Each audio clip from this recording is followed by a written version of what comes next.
একজন লোক আর তার ছেলে দূর গ্রামে যাওয়ার জন্য এক গাধা কিনে নিয়ে এলো। যেতে যেতে পথে একজন সেই লোকটাকে বলল,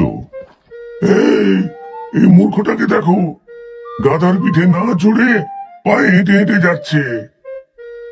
লোকটা তখন ভাবলো, সত্যি তো, কেন হেঁটে হেঁটে যাচ্ছে। এবার ছেলে আর সে দুজনে গাধার পিঠে চড়ে বসলো। দেখো দেখো দেখো, দুজনে এত হৃষ্টপুষ্ট, পায়ে হাঁটতে পারছে না, গাধার পিঠে চড়ে বসে আছে। ওরা কি হাঁটতে পারে না, অমানুষ কোথাকার।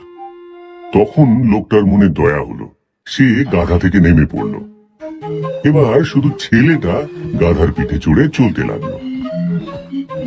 এই ছেলেটার কি কোনো জ্ঞান নেই? দেখো, বুড়ো বাবাটা কষ্ট করে হাঁটছে আর ও গাধার উপরে আরাম করে বসে আছে। যদি নিজে হাঁটতো আর বুড়ো বাবাকে গাধার উপর বসাতো তাহলে ঠিক হতো। এবার ছেলেটা গাধার পিঠ থেকে নেমে পড়লো আর লোকটা গাধার পিঠে চেপে বসলো।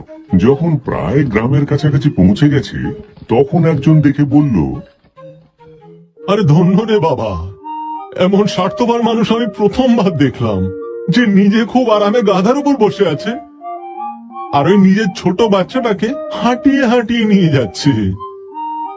এই শুনে বাবা এবং ছেলে গাধার পাগুলো দড়ি দিয়ে বেঁধে বাঁশে করে তাকে কাঁধে তুলে নিল, দিয়ে গ্রামের পথে চলতে লাগলো। এই দৃশ্য দেখে গ্রামের মানুষজন হাসাহাসি শুরু করলো।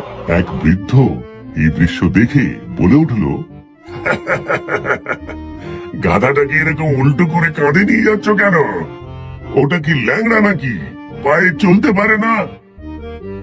লোকটা তখন রাস্তায় যা যা ঘটেছিল সব বৃদ্ধকে শোনালো। তখন বৃদ্ধ বলল, সব সময় নিজের বুদ্ধি দিয়ে কাজ করবে, অন্যের বুদ্ধিতে চললে লোকে তোমার উপরে হাসাহাসি করবে।